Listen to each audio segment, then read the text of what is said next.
أعوذ بالله من الشيطان الرجيم. بسم الله الرحمن الرحيم.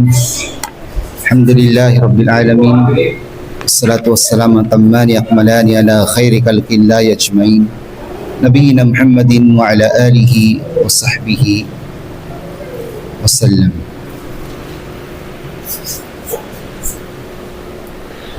Alhamdulillah sa ating pagtutuloy sa pagtalakay ng talambuhay ng Propeta Muhammad sallallahu alaihi wasallam ay nakadako tayo sa pangalawang yugto ng da'wa o pag-anyaya sa kaparaan ng lantad. Pangalawang yugto sa paanyaya o da'wa ng Propeta Muhammad sallallahu alaihi wasallam sa kaparaan ng lantad.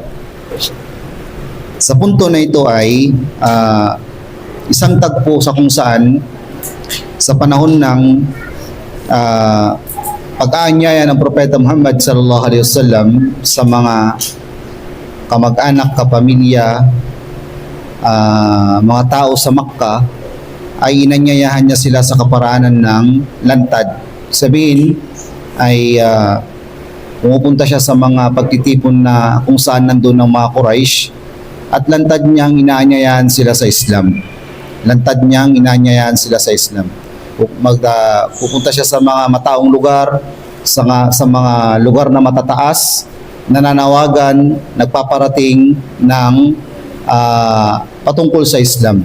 Nagbibigay ng magandang balita at nagbababala patungkol sa parusa ng Allah subhanahu wa ta'ala. Sa punto na ito ay isang tagpo na kung saan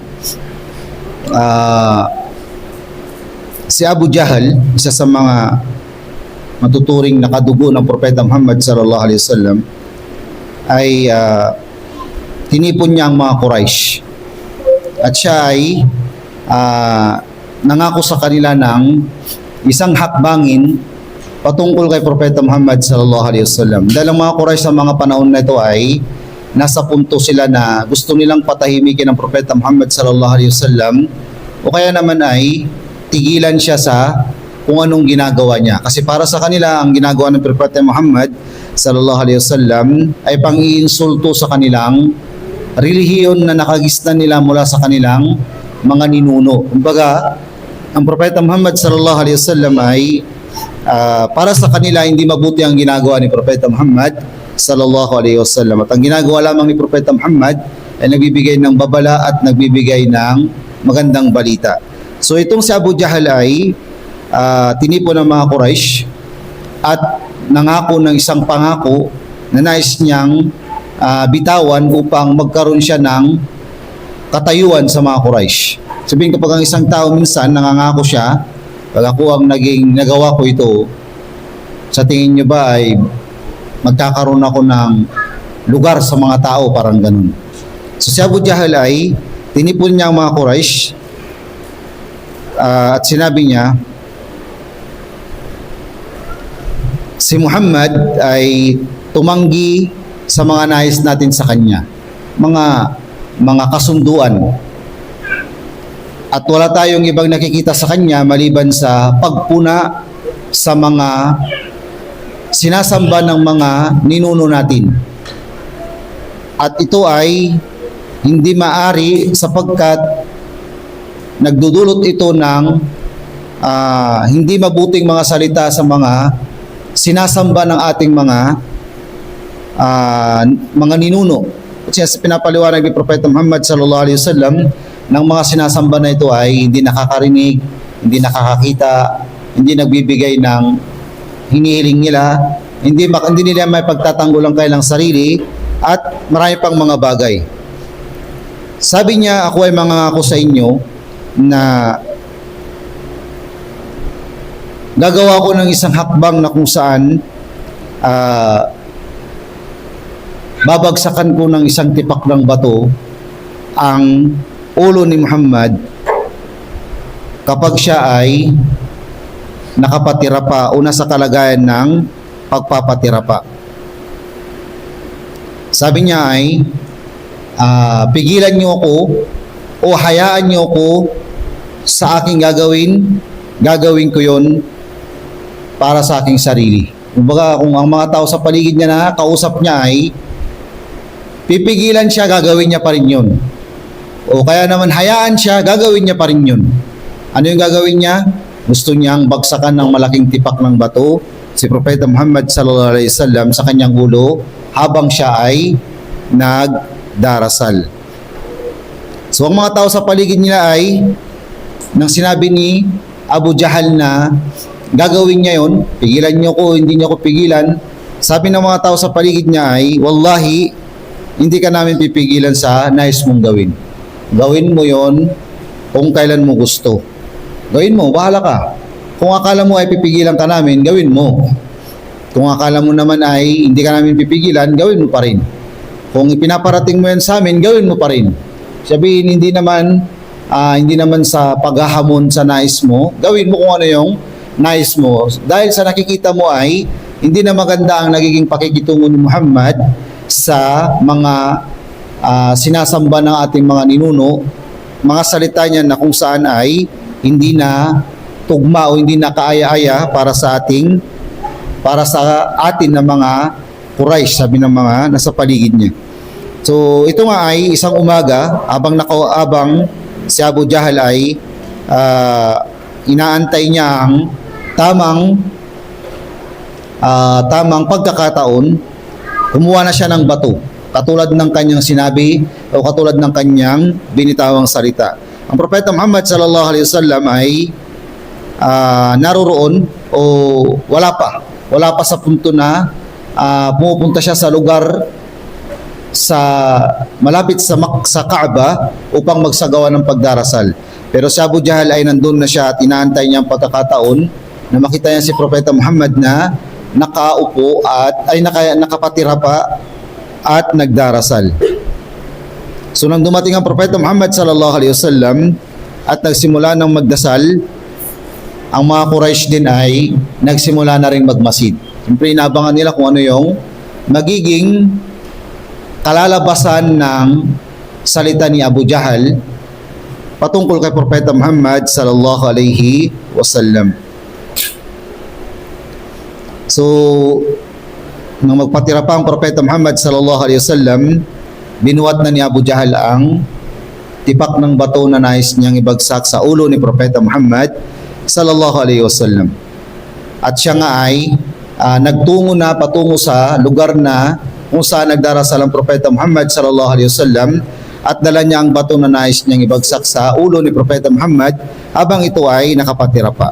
Subalit nang papalapit na siya para gawin na ang kanyang intensyon at para gawin niya rin ang may pakita niya sa Quraysh kung ano yung kung gaano siya ka sincero at katotoo sa kanyang sinasabi, nang papalapit na siya kay Propeta Muhammad sallallahu alaihi wasallam, siya ay nagulat, nanginig at nagtatatakbong palayo. Nagulat, nanginig at nagtatatakbong palayo, kung saan ay takot na takot at nababakas sa kanyang mukha. Nabitawan niya pa yung malaking tipak ng bato at takot na takot siya na sinalubong ng mga Quraysh sa kung ano yung nakita niya, bakit siya ganon ang kinalabasan. So yung tapang niya, yung nais niyang gawin kay Propeta Muhammad sallallahu alaihi wasallam, gusto niya yun sa katuparan. Ipakita sa mga Quraysh na gagawa siya ng hakbangin na kung saan sa pamamagitan nito ay pipigilan niya ang mga ginagawa ni Propeta Muhammad sallallahu alaihi wasallam, at yun na nga yung balak niyang gawin ay sinakatuparan niya. Kaya nga lang ng oras na ito ay isa sa katuparan niya, ang nangyari ay nagulat siya, nanginig, natakot at nagtatatakbong palayo at binitawan niya rin ang kanyang hawak na tipak ng bato. Nang sinalubong siya ng mga Quraysh at tinanong siya ay sinalubong siya ng mga Quraysh, ya Abul Hakam. Sabi niya, "Oh Abul Hakam, kagabi lang ay may mga salita kang mabibigat na nais mong gawin kay Propeta Muhammad o kay Muhammad. Ngayon ay nakita ka namin gulat na gulat, takot na takot, nagtatatakbo at hindi may paliwanag kung ano ang kalagayan." Sabi ni Abul Hakam o ni Abu Jahal, sabi niya, nang ako ay papalapit na kay Muhammad para isa katuparan ng aking nais, yung bagsakan siya ng bato habang nakapatira pa, ay nakakita ko ng isang bulog na kamelyo. Galit na galit at handa akong sakmalin anumang oras na lalapit ako kay Propeta Muhammad. So wala siyang nakikita ko doon sa bulog na kamelyo na yon, lalaking kamelyo na yon na kakakainin niya ako sa kanyang katayuan. Sa laki niya at nakakatakot na mukha ay natakot ako at ito yung naging dahilan kung bakit ako lumayo kay Muhammad. Takot na takot at hindi ko na sa katuparan ng aking nagawa.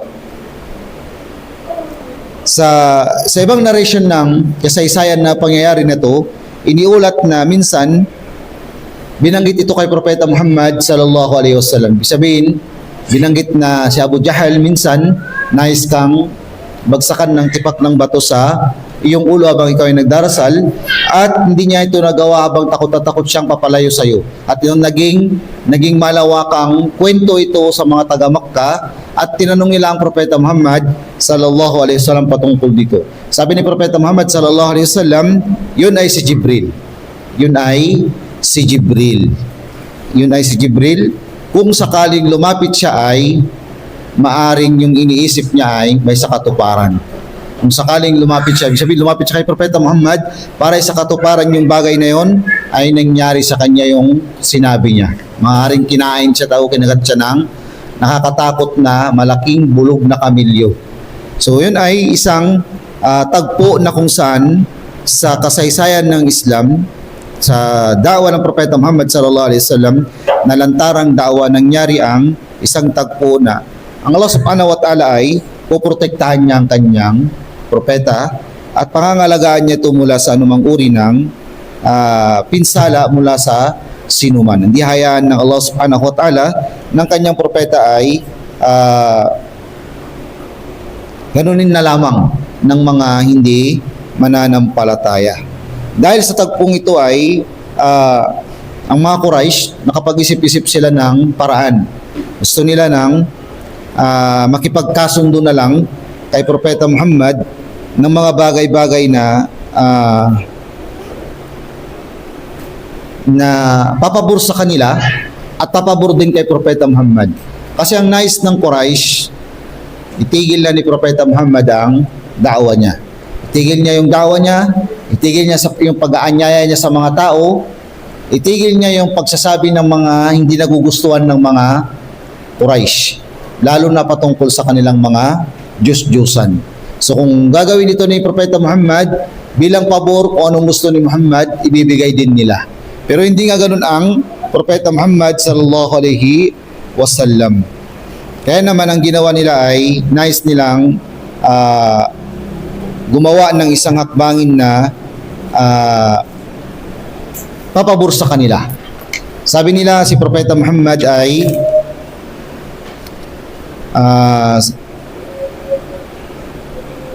pinaliwanag nila na si Propeta Muhammad ay isang may magandang reputasyon sa kanila bago ang Islam.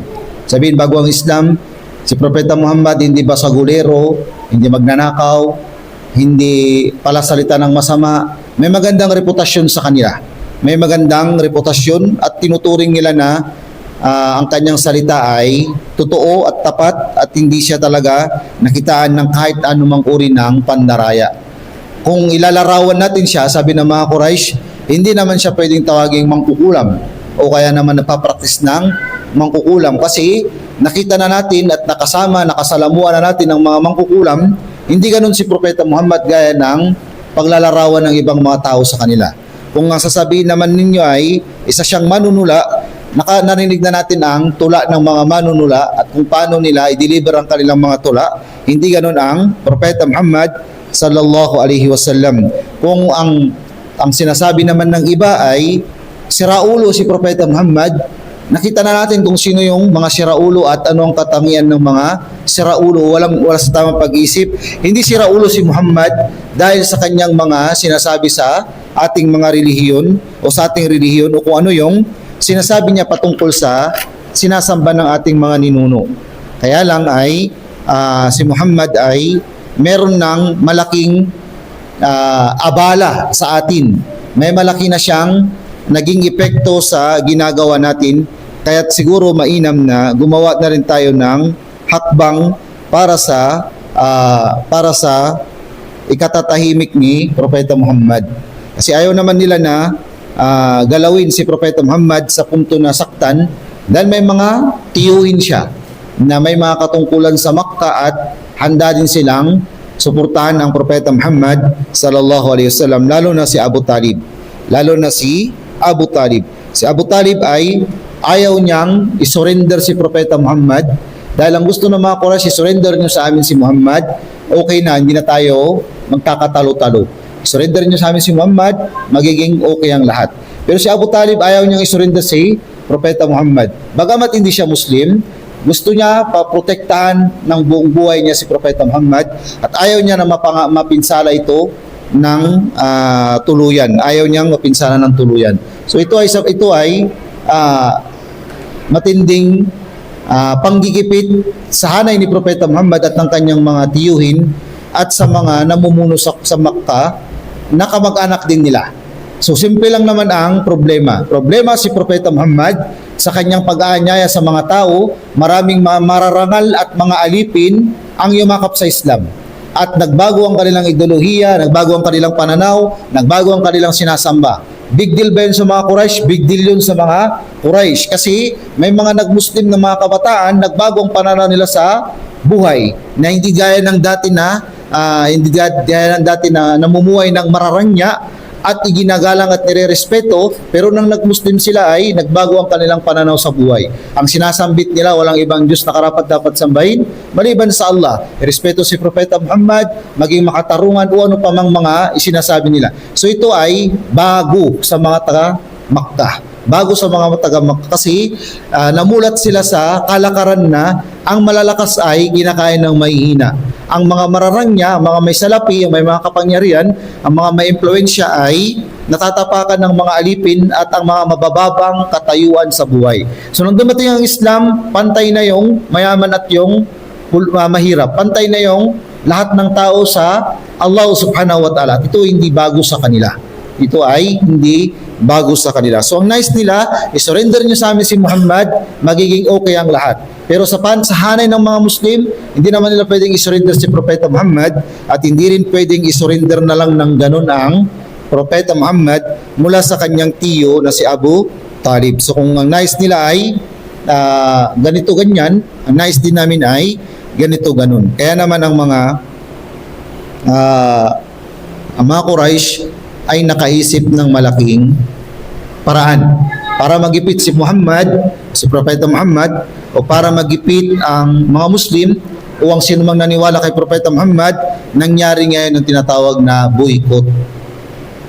Nangyari ngayon yung tinatawag na boycott. Ito sinasabi ng mga ulama ay nangyari sa ika-7 taon ng kalendaryong o ika-7 taon ng pagkapropeta ni Propeta Muhammad sallallahu alaihi wasallam. Tumagal ng 3 taon. So ang boycott na to ay lahat ng Muslim at lahat ng galing sa Banu Hashim at Banu Abdul Manaf ay ibo-boycott. Ibig sabihin, hindi pwedeng makapag-asawa sa kanila, hindi ka pwedeng makipag-usap, hindi ka pwedeng magtinda. Lahat ng koneksyon ay puputulin. Lahat ng ugnayan ay tatapusin. Walang magiging ugnayan sa pagitan ng mga ito at ng mga Muslim. Ibig sabihin, isi-separate sila, i-isolate sila mula sa Makkah. Ang mga ari-arian nila ay kukunin at sila ay titira doon sa bali ng Abi Talib. So doon sila mananatili. Bani Hashim, Banu Abdul Muttalib ay hindi pwedeng makapag-asawa sa kanila. Hindi ka pwedeng magtinda sa kanila. Hindi mo sila pwedeng makasama, maging best friend, maging kung ano-ano, hindi pwede. Kasi pag nakipag-best friend ka sa kanila, nakipagkaibigan ka sa kanila, ang mga taong nakipag-boycott sa kanila ay ibo-boycott ka din. Hindi ka pwedeng magtinda sa kanila, hindi ka pwedeng pumasok sa mga bahay nila, hindi mo sila pwedeng kausapin o ano pa mang uri ng pagbati. So gumawa sila ng kasunduan at ito ay isinabit nila sa loob ng Kaaba. Nakalagay doon, Bismillahirrahmanirrahim, at binanggit nila yung mga kondisyon na nais nilang gawin. Bawal makipag-asawa, bawal magtinda. Ngayon kung ang mga Muslim na ito o mula sa Banu Hashim at Banu Muttalib, bibili sila, tataasan yung presyo.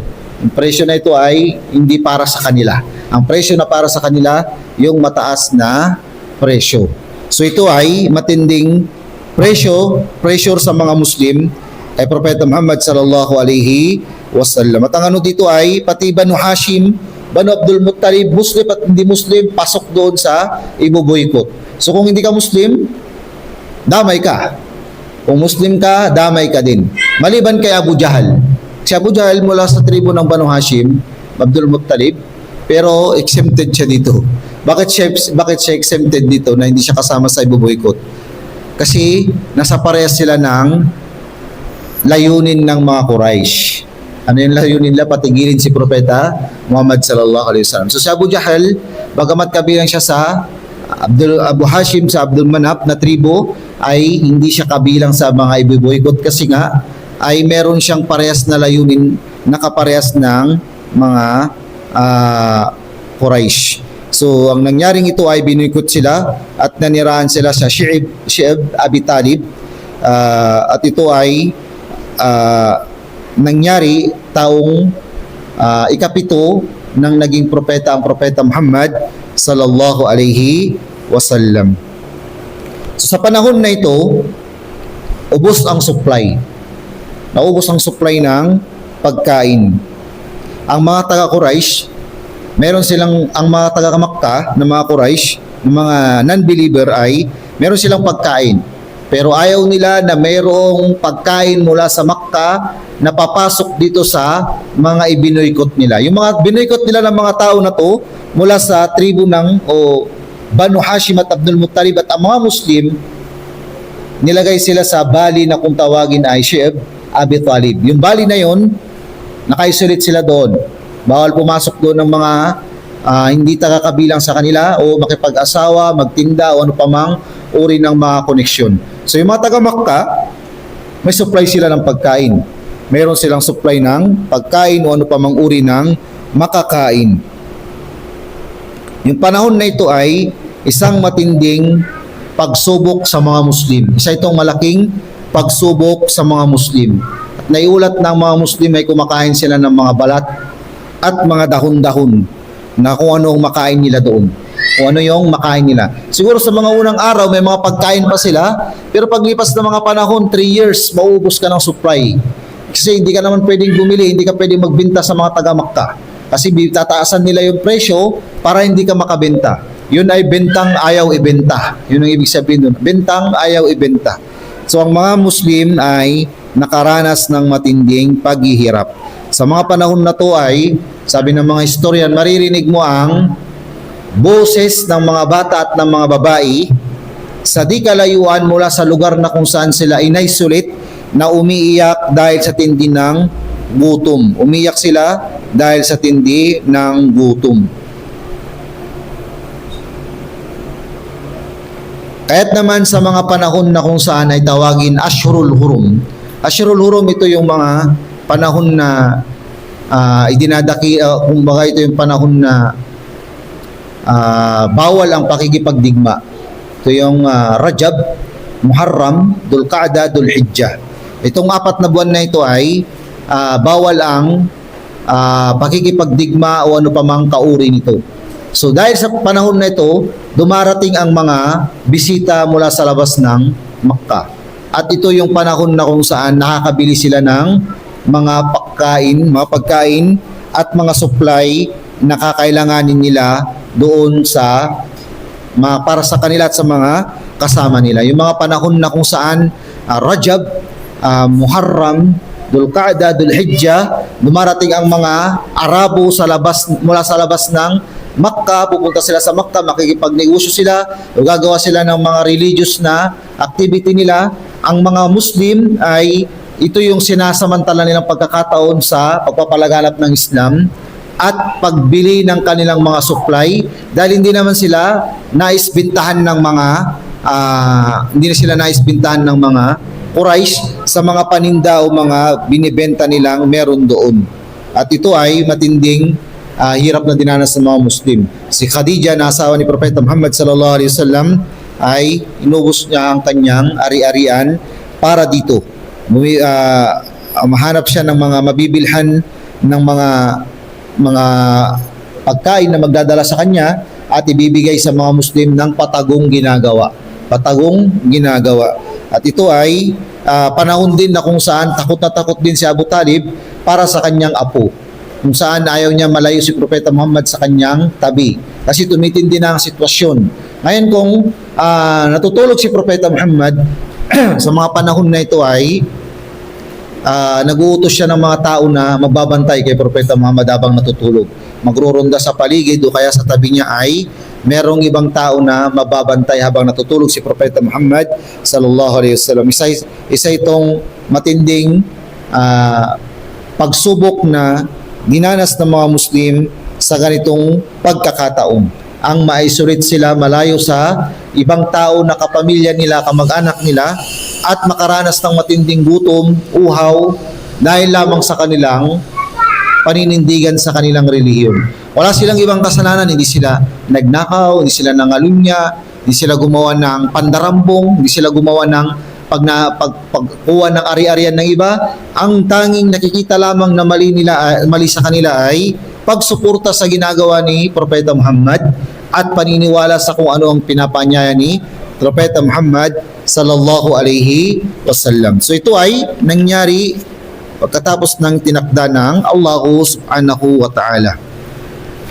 So pagkatapos ng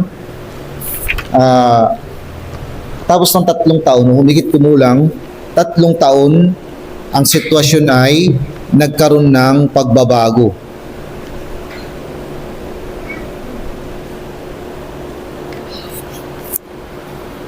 Pagkatapos ng 3 taon, 7, 8, 9, 10, pagdating ng ika-10 taon ng pagiging propeta ni Propeta Muhammad sallallahu alaihi wasallam, at nandun pa rin sila sa Shi'b Abi Talib, kung saan sila ay in-isolate, nagbago ang sitwasyon.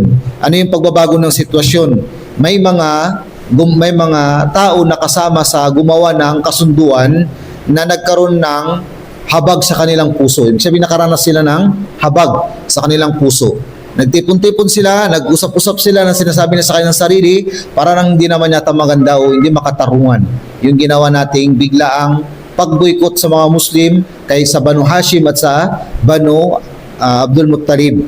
Mas maganda siguro na baguhin natin o tanggalin na natin yung boycott na ginawa o nilagay natin sa kanila. Naisip-isip din nila sa kanilang mga sarili. Pagkatapos ng 3 taon na tanggalin na lang ito. At nang kinuha nga nila yung kasunduan na sinabit nila dun sa Kaaba, ay ang natitira na lang dito ay sa ngalan ni Allah. Ang natitira na lamang ay sa ngalan ni Allah subhanahu wa ta'ala. Kaya't naman mula noon ay tinanggal na nilang kasunduan. Kinain na ng anay ang kabuuan ng papel, at ang kasunduan ay nawala, at ang natitira na lamang ay sa ngalan ni Allah. Kaya't naman isang magandang balita mula sa mga Muslim na na-isolate na, makakabalik na sila ng Makkah, at sa kanilang buhay ay babalik na sila. Yung mga panahon din na ito ay nakaranas din ng pagbabatikos ang mga Quraysh. Binatikos din sila ng mga Arabo na galing ng labas ng Makkah, na sa every time na pupunta sila ng Makkah, mababalitaan nila na yung mga taga-Makkah, itinaboy ang mga taga-Makkah na kamag-anak ng mga kamag-anak din nila, dahil lamang sa issue ni patungkol kay Propeta Muhammad sallallahu alaihi wasallam. Ito yung mga patong-patong na issue na kinakaharap din ng mga kuffar ng Quraysh, kung saan ay in-isolate nga nila ang mga Muslim at ang sinumang naniwala sa kanila, kasama ang Banu Hashim at Banu Muttalib. Pero nakaranas sila ng pangbabatikos mula sa mga Quraysh, as mga Arabo sa labas ng Makkah, na nagtutungo sa Makkah kapag panahon ng Ashhurul Hurum para magnegosyo at para sagawa ng mga gawaing pagsamba, na kung saan sinasabi nila ng mga kuppar ng Quraysh ay itinataboy ang kanilang mga kapwa, kapamilya o kapwa Arabo, samantalang sila ay binabansagang mga khadim o mga ano ba yung Tagalog ng khadim, o yung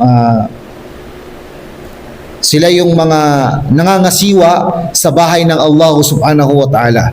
Kumbaga ay kayo yung nangangasiwa sa mga religious na lugar tulad ng Kaaba. Pagkatapos yung mga tao ninyo ay ina-isolate ninyo, ayaw ninyong magtinda sa kanila, ayaw ninyong kausapin sila o ano paman. Ito ay isang mga binibitawan nila sa mga taga-Makkah. Siguro yung mga taga-Makkah naisip-isip din nila na hindi naman na siguro maganda na manatili sila sa ganito at manatili din tayo sa ganyan. Kaya tanggalin na lang ang kasunduan.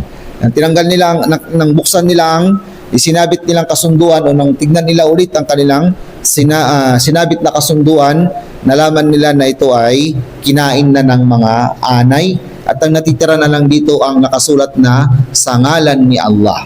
Sa ngalan ni Allah. So ang tagpo na ito ay kapupulutan natin ng aral mula sa mga pangyayari na nangyari sa panahon ng mga sahaba. So kabilang sa mga matututunan natin dito ay ang pagtitiis at ang pananatili. Ang pagtitiis at ang pananatili sa relihiyon natin. Sa relihiyon natin na pinili nating yakapin ay kailangan nating magsabar. Kailangan nating magtiis. Hindi naman ganun kadali totoo ang pagpapakatatag bilang isang Muslim, pero kailangan nating magtiis. Ang ibang Muslim, nag-Muslim, malakas sila. Sabihin, nasa kalagayan sila ng mataas na iman. Pero sinubok sila ng Allah sa iba't ibang pagsubok, binitawan din nila ang Islam. Binitawan nila, sinubok sila ng pagkain, sinubok sila sa kanilang asawa, sa kanilang trabaho, sa kanilang bahay, kanilang magulang, sa kanilang lugar kung saan sila nakatira. Pagkatapos ng pagsubok na ito ay iniwan din nila ang Islam. Tapos ay nakaranas sila ng kasaganaan pagkatapos nun. So hindi ganun kadali ang manatili bilang isang Muslim. Tumadaan tayo sa mga matinding pagsubok na pagdadaanan natin sa ating buhay. At hindi lang puro kasiyahan, kaluwagan, kagaanan ang magiging daan na tatahakin natin bilang isang Muslim. Minsan, susubukin tayo ng Allah subhanahu wa ta'ala na kung paano natin totoo, kung gaano tayo katotoo sa pinaninindigan natin bilang isang Muslim. Hasiban nasu ayyutraku ay yaqulu amanna wa hum la yuftanun. Sabi nga ng Allah subhanahu wa ta'ala, naakala baga ng mga tao na iiwanan sila. Matapos silang sabihin na kami ay mananampalataya na hindi namin sila susubukin. Sigurado ka ba na makatapos mong sabihin na mananampalataya ka, hindi ka susubukin ng Allah subhanahu wa ta'ala? Susubukin ka ng Allah subhanahu wa ta'ala sa maraming kadahilan ng pagsubok na husubok sa iyong katatagan bilang isang Muslim. Am hasibtum an tadkhulul jannata wa lamma ya'lamillahu alladhina jahadu minkum wa ya'lamu as-sabirin. Inakala ba ninyo na makapasok kayo ng paraiso nang hindi kayo susubukan ng Allah subhanahu wa ta'ala ng sino ang magsusumikap, sino ang magtitiis sa inyo sa mga pagsubok na mararanasan. Kailangan ng sakripisyo, kailangan ng pagpapatibay sa ating relihiyon bilang isang Muslim. Isa ito sa mga matututunan natin sa nangyari sa mga sahaba. Mga sahaba na yun ay wala silang tinuluyang magandang gaya ng magandang mga bahay na meron tayo ngayon, magandang mga kasuotan na meron tayo ngayon, masasarap na mga pagkain na meron tayo ngayon. Sila ay dumanas sila ng matinding panggigipit sa kanilang sarili, pamilya, sa paligid nila, sa mga namumuno sa kanila, pero mas pinili nilang magtiis, mas pinili nilang manatili. Alam na dahil ang laging pinapaalam sa atin na pagtiisan mo ang anumang pagsubok sa mundo dahil may inilalaan ng Allah na kaginhawaan sa iyo para sa kabilang buhay. Ay kung makaranas ka ng matinding kaginhawaan dito sa mundo at walang pagsubok na magpapatatag sa iyong reliyon bilang isang Muslim, ano nga asahan natin sa kabilang buhay na kagaanan na bibigay sa atin ng Allah subhanahu wa ta'ala. Kabilang sa matututunan natin dito ay ang mabuting tugon sa sino mang gumawa sa iyo ng hindi mabuti. Ang mabuting tugon sa sino mang gumawa sa iyo ng hindi mabuti. Dito ay ang Propeta Muhammad sallallahu alaihi wasallam, hindi siya gumawa ng pag-aalsa. Hindi niya tinipon ng kanyang mga kasamaan na, o sige, kunin niyo yung mga sandata niyo at lalaban tayo. Hindi makatarungan yung ginawa nila. Anong ginawa ng Propeta Muhammad sallallahu alaihi wasallam? Ginamit niya ang pagkakataon sa panahon na dumarating ang mga Arabo ay mag-anyaya sila patungkol sa Islam. Nagtiis. Kumbaga wala silang narinig na hindi mabuti kay Propeta Muhammad sallallahu alaihi wasallam. Wala silang narinig na binatikos sila ni Propeta Muhammad. Hindi nila nakita ang Propeta Muhammad na nagdala ng sandata. Hindi nila nakita ang Propeta Muhammad at ang kanyang mga kasamaan na nag-alsa, naggumawa ng mga pagsisigaw o ano paman. Nanatili silang tahimik, tinanggap ang pagkakataon, gumawa ng panibagong hakbang at sumulong ng pasulong sa kung ano yung gagawin nilang mabuti. Isa itong mabuting plano o mabuting hakbangin na ang gumawa ng hindi mabuti sa iyo ay pakitaan mo ng mabuting pakikitungo pa rin sa kanila. Mabuting pakikitungo pa rin sa kanila. At ito ay marami sa buhay natin bilang isang mananampalatayang Muslim. Makakatagpo tayo ng mga tao na gagawa sa atin ng hindi mabuti. Salita man yan, o sa gawa man yan, pakikitungo man yan, o ano pa man. Ang pinakamabuti pa rin ay pakitunguhan sila ng mabuti. At gumawa ka ng hakbang na hindi katulad ng hakbangin na ginawa nila sa iyo. Ito ay isang mabuting hakbang para sa isang mananampalatayang Muslim. At ito ay isang tagpo na kung saan nangyari sa loob ng 3 taon at ang hirap na dinanas ng mga Muslim dito ay hindi basta-bastang paghihirap.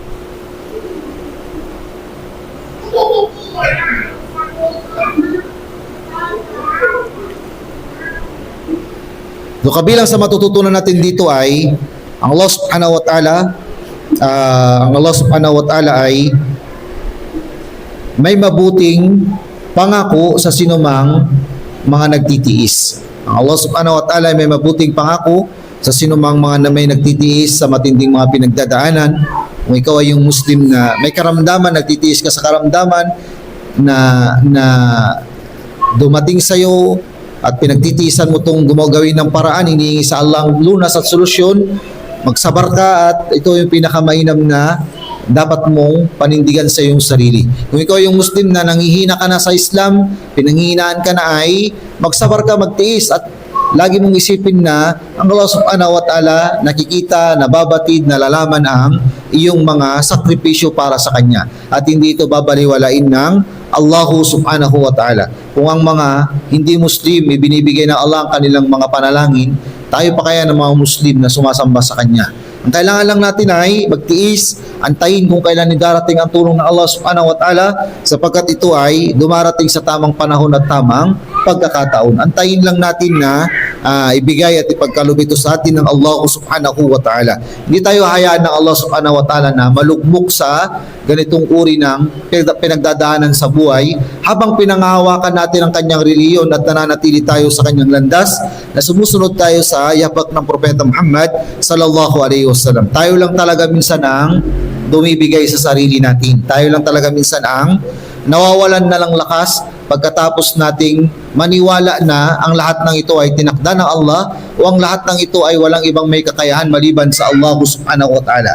Lagi nating sinasabit la hawla wala quwwata illa billah. Lagi tayong naniniwala na Allah ang may takda ng lahat, pero kapag dumating na sa atin yung isang problema ay bibitawan na natin ito, sasabihin natin na hanggang dito na lang ako, hanggang dito na lang ang kinaya ko. Alam ng Allah kung anong sakripisyo ko, alam ng Allah kung anong ginawa ko, pero hanggang dito na lang ako. So sa sandali na tayo ay bibitaw, paghinaan ng loob sa kung ano yung na pinagdadaanan natin, lalo na patungkol sa reliyon natin, ang laging nagtatagumpay sa huli ay walang iba kundi si Shaitan. Kasi isa na namang mananampalataya ang napanghinaan ng loob sa kanyang Panginoon at nalayo ng landas mula sa Allah Subhanahu wa Ta'ala. At ito na isang paraan na kung saan ay labis na ikinasasaya ng Shaitan na mailigaw niya ang isang mananampalatayang Muslim matapos siyang maniwala sa Allah subhanahu wa ta'ala. So sa mga aral na mapupuha natin dito sa pangyayaring nangyari sa buhay nila ng Propeta Muhammad sallallahu alaihi wasallam at sa kanyang mga kasamaan, magbibigay ito ng magandang pang-encouragement sa atin na tayo bilang isang Muslim talagang kailangan nating dumaan sa mga matinding pagsubok din upang patatagin ng Allah sa pamamagitan nito ang ating mga pananampalataya. Kaya't kung tayo may pinagdadaanan sa buhay, may problema, may hirap na pinapasan o ano pa man, ay isipin din natin yung mga paano na lang kaya kung ako ay nasa panahon ng mga naunang Muslim. Kakayanin ko kaya yung kinaya nila? Magrereklamo kaya ako katulad ng pagrereklamo ko ngayon? O ano kaya yung kalagayan ko ngayon o ganito ganyan? Dahil minsan ay ang mga ganitong uri ng katanungan, tayo lang din ang makakasagot sa ating mga sarili. Tayo lang din ang nag-iihit na nakakalam sa kung ano yung potential natin para sa sarili natin patungkol sa panghawak natin sa din ng Allah subhanahu wa ta'ala. Kaya sa mga Muslim sa mansulok ng mundo na mayroong panghihina sa kanilang relihiyon, isipin ninyo o isipin natin, may pangako ang Allah subhanahu wa ta'ala. Hindi tayo laging nasa matinding pinagdadaanan. Darating din tayo sa punto na kung saan ay ipagkakalob sa atin ng Allah subhanahu wa ta'ala ang walang hanggang kaligayahan, ang makapasok sa kanyang paraiso. At sa sandali na makamit natin ang bagay na yon, hindi na natin mararamdaman ulit ang naramdaman natin sa mundong ibabaw na anumang uri ng pighati, pagsubok, suliranin o ano pa mang uri ng problema. Kahit ilingin lang natin lagi sa Allah na pangalagaan ng ating mga puso at panatilihin tayo sa kanyang relihiyon hanggang sa uling saglit, uling hibla ng ating hininga. Kahit tingin natin lagi sa Allah subhanahu wa ta'ala na panghawakan ng ating iman, pangalagaan ng ating iman, patatagin tulad ng pagpapatatag sa mga nauna sa atin. At nawa ay tipunin tayo kasama ng mga nauna sa atin sa kanyang pinakamatayog na antas ng paraiso, kasama ang mga piling alipin ng Allah subhanahu wa ta'ala at kanyang mga ginabayang mga alipin. Nawa ay magturo ito ng aral sa atin bilang isang mananampalatayang Muslim na isa sa paraan upang patatagin ng Allah ang ating pananampalataya. Tingnan natin kung paano ang pinagdaanan ng mga nauna sa atin. Patawarin nawa ng Allah subhanahu wa ta'ala ang ating mga pagkukulang at mga kasalanan at igawad sa atin ang kanyang kapatawaran bago pa man tayo datnan ng kamatayan. Subhanakallahumma bihamdi wa nashhadu an la ilaha illa ant nastaghfiruka wa natubu ilayhi walhamdulillahi rabbil alamin.